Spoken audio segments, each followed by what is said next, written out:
அடுத்தடுத்து நடக்க போற ஒவ்வொரு சிஎஸ்கே மேட்சுமே வெறித்தனமா இருக்க போகுது. சிஎஸ்கேவோட ஃபர்ஸ்ட் மேட்ச்க்கு அப்புறம் சேப்பாக்கம் ஸ்டேடியத்தை பிசிசிஐ டைரக்டாவே பிட்ச் இன்ஸ்பெக்ஷன் நடத்தியிருக்காங்க. வழக்கமாக இது மாதிரியான இன்ஸ்பெக்ஷனை ஸ்டேடியம் அசோசியேஷனே நடத்துவாங்க. ஆனால் இந்த வாட்டி புதுசாக பிசிசிஐ நடத்துகிறாங்க. இதுக்கப்புறமும் இந்த மாதிரியான இன்ஸ்பெக்ஷனை பிசிசிஐ அவங்களே மேற்கொள்வாங்க அப்படின்றதையுமே பதிவு பண்ணியிருக்காங்க.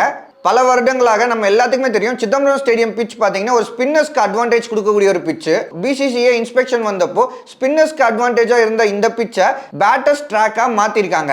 சிஎஸ்கேவோட பேட்டிங் லைனப் மொத்தமாக சொதப்புறதுக்கு இந்த பிட்ச் கன்வர்ஷன் ஒரு முக்கியமான காரணமாக இருந்திருக்குன்னு சிஎஸ்கே தரப்புலேயே நிறைய டிஸ்கஷன்ஸ் நடந்திருக்கு. டீம் ஃபார்மேஷனில் ஆரம்பிச்சு ப்ராக்டிஸ்ல இருந்து எல்லாமே ஸ்பின் அட்வான்டேஜ் ட்ராக்ல தான் நடந்திருக்கு. திடீர்னு பிட்ச் கன்வர்ஷன்றது அவ்வளோ ஈஸியாக பிளேயர்ஸ் நல்லா அடாப்ட் பண்ணிக்க முடியாது.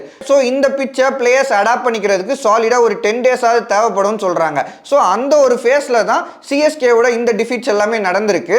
ஸோ சிஎஸ்கே பொறுத்த வரைக்கும் ரொம்பவே டேலண்டான பிளேயர்ஸை பர்ச்சேஸ் பண்ணியிருக்காங்க. கண்டிப்பாக இந்த பிட்சுக்கு ஒரு 10 டேஸ்க்குள்ள அடாப்ட் ஆயிடுவாங்க. அப்கமிங் மேட்சஸ்ல சிஎஸ்கே டீம் கிட்ட இருந்து வேற லெவல் பெர்ஃபார்மன்ஸ் நம்ம எதிர்பார்க்கலாம்னு சொல்லி கிரிக்கெட் எக்ஸ்பர்ட்ஸ் பலருமே பேசிட்டு வராங்க. அண்ட் ஆல்சோ இதெல்லாம் சிஎஸ்கேக்கு ஒரு பெரிய விஷயமே கிடையாது. ஏன்னா நம்ம ப்ரீவியஸ் ரெக்கார்ட்ஸ்ல எடுத்து பார்த்தீங்கன்னா இதை விட மோசமான சூழல் எல்லாம் இருந்து கம்பேக் கொடுத்து டிராஃபியுமே அடிச்சிருக்காங்க. 2025 ஐபிஎல்ல சிஎஸ்கே கம்பேக் குறித்து உங்களோட கருத்து என்னன்றதை கமெண்ட்ல பதிவு பண்ணுங்க.